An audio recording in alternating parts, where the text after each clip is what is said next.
নমস্কার বন্ধুরা, শিবানী কিচেনে আপনাদেরকে স্বাগত। আজকে বছরের প্রথম পটল রান্না করব। এই পটল দিয়ে আমি মাছের ঝোল করব। দেখুন, পটলগুলো প্রথমে আমি কেটে নিচ্ছি। কেটে নিয়ে কিভাবে মাছের ঝোলটা রান্না করি আপনারা দেখুন। পটল দিয়ে মাছের ঝোল করার জন্য এই দেখুন বন্ধুরা, মাছটাকে নুন হলুদ মাখিয়ে নিয়েছি। এবার এই দেখুন তেলটা গরম হয়ে গেছে। এবার এই মাছটাকে ছেড়ে দিচ্ছি এর মধ্যে ভাজার করে।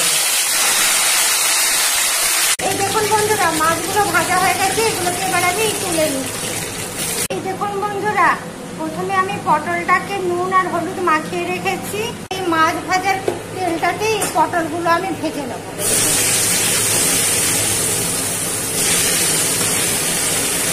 এই দেখুন বন্ধুরা, পটলটা ভাজা হয়ে গেছে। এবার আমি এটাকে তুলে নিচ্ছি।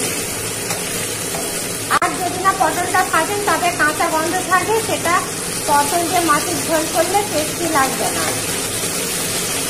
এই দেখুন, এবার পটলটা ভাজা হয়ে গেছে, আমি তুলে নিচ্ছি। পটল ভাজার তেলেই আমি কিন্তু মাছের ঝোলটা করব। এই দেখুন, একটু চিনি দিয়ে দিলাম। এই দেখুন, চিনিটা লাল লাল হয়ে এসছে।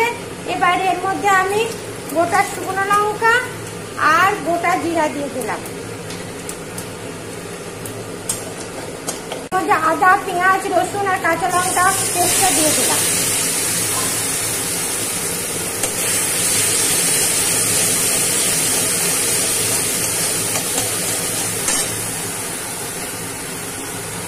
এবার এর মধ্যে ধনে গুঁড়ো, জিরে গুঁড়ো, লাল লঙ্কার গুঁড়ো, কাশ্মীরি লঙ্কার গুঁড়ো, হলুদ আর লবণ করে দিয়ে দিলাম।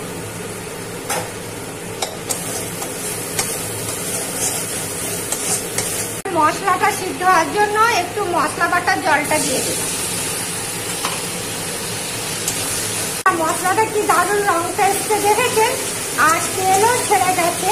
এবার এর মধ্যে আমি এই যে পটলটা ভেজে রেখেছি এটা দিয়ে দিলাম। দিয়ে এটাকে আমি ভালো করে কষিয়ে নেব।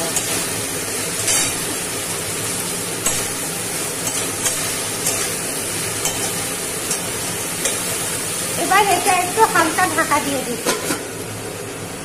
পটলটা কষা কষা হয়ে গেছে। এবার এর মধ্যে আমি জল ঢেলে দিচ্ছি।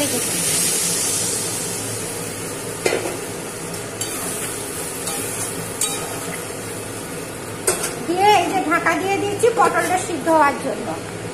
বন্ধুরা, কি দারুণ আমার পটল আলুর ঝোলটা হয়ে গেছে দেখেছেন। এবার আমি এর মধ্যে এই দেখুন মাছগুলো ছেড়ে দিচ্ছি। আপনারাও ঠিক এইভাবে মাছ দিয়ে, পটল দিয়ে, আলু দিয়ে ঝোল করবেন, দেখবেন দারুণ সুস্বাদু খেতে হয়েছে। এই একটা তরকারি দিয়েই ভাত খাওয়া হয়ে যাবে। আমি এই দেখুন একটুখানি ঘি দিয়ে দিচ্ছি। এই যে ঘি দিয়ে দিলাম, এতে পটলের সাথে ঘিটা দিলে দারুণ গন্ধ আসে আর টেস্টটাও খুব সুন্দর আসে। এবার এটাকে আমি নামিয়ে নিচ্ছি। এই দেখুন বন্ধুরা, কি দারুণ পটল দিয়ে মাছের ঝোলটা হয়েছে দেখেছেন। আপনারাও ঠিক এইভাবে পটল দিয়ে মাছের ঝোল করবেন, দেখবেন দারুণ খেতে লাগবে। আর আমার এই রেসিপিটা আপনাদের যদি ভালো লাগে তবে লাইক করবেন, কমেন্ট করবেন, শেয়ার করবেন।